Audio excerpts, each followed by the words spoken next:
شعور کی بیداری کی بات ہو، سیاسی افکار کی بات ہو، آج پورے پاکستان میں جو کچھ ہو رہا ہے یا جو ہوتا رہا ہے پچھلے کچھ دنوں میں،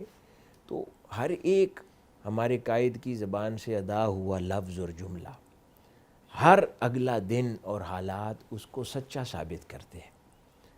تو یہ کتنی خوش نصیبی ہے کہ اللہ پاک نے ایسی ویژنری قیادت کے ساتھ ہمیں جوڑا ہے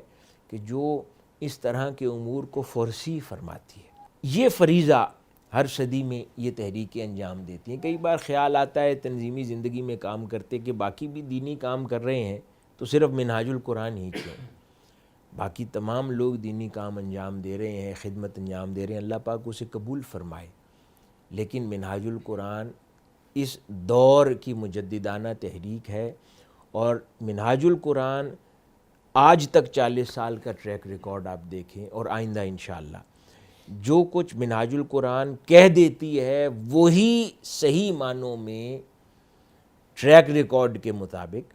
یہی دیکھنے میں آیا ہے کہ وہ صحیح انٹرپریٹیشن اس دور میں اسلام کی ہوتی ہے۔ اس وقت لوگوں کو سمجھ نہیں آتا، لیکن گریجولی ہر کوئی اس بات کے اوپر شفٹ ہو جاتا ہے۔ تو ہر دور میں آپ دیکھیں 80s کے زمانے میں جب آغاز ہوا شیخ الاسلام نے اور منہاج القرآن کے پلیٹ فارم سے یہ ویڈیو ریکارڈنگز کا سلسلہ شروع کیا، اس زمانے میں اس کو حرام جانا جاتا تھا مذہبی طبقے کے اندر، اور بلکہ یہ کہا جاتا تھا کہ یعنی توڑ دیے جاتے تھے ٹیلی ویژنز بھی، اور اس حد تک اس شدت کے اوپر اس کو حرام جانا جاتا تھا۔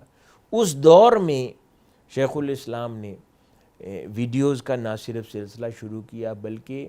دینی مذہبی جماعتوں میں شاید منہاج القرآن پاکستان کی کوئی بھی آرگنائزیشن پاکستان میں ہو، اس میں پہلی فلی کمپیوٹرائز ہونے والی آرگنائزیشن منہاج القرآن انٹرنیشنل تھی۔ اس زمانے میں آپ نے ویڈیوز کا سلسلہ شروع کیا، آج تو سارا کچھ شفٹ ہی آن لائن ہو گیا ہے۔ تو یہ چیز آپ 40 سال پہلے فورسی فرما رہے تھے جو لوگوں کو سمجھ نہیں آ رہی تھی۔ اسی طرح بہت سارے کئی بار پچھلے کچھ واقعات ہم دیکھتے رہے ہیں مذہبی جذبات کے اندر، کیا کچھ لوگوں نے کر گزرے، کیا کچھ کرتے رہے ہیں، لیکن اس ہر ماحول کے اندر جو ایک صائب اور جو سین وائس ہمیشہ پریویل کرتی رہی ہے وہ تحریک منہاج القرآن کی اور ہمارے قائد کی ہے۔ تو یہ پہچان ہے تحریک منہاج القرآن کی اس دور میں، اور یہ تحریک منہاج القرآن کے وجود کی برکات ہے اس دور کے اندر، کہ جو حقیقی موقف ہے وہ تحریک منہاج القرآن کے وجود سے ہر دور میں کم از کم اس صدی میں زندہ ہے۔ جب جب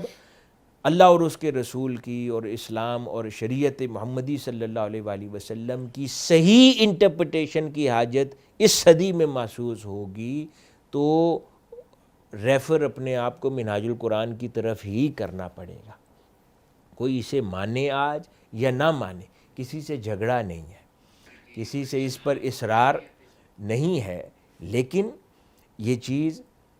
جو لوگ دیکھ چکے ہیں اور جان چکے ہیں اس سے واقفیت بخوبی وہ رکھتے ہیں۔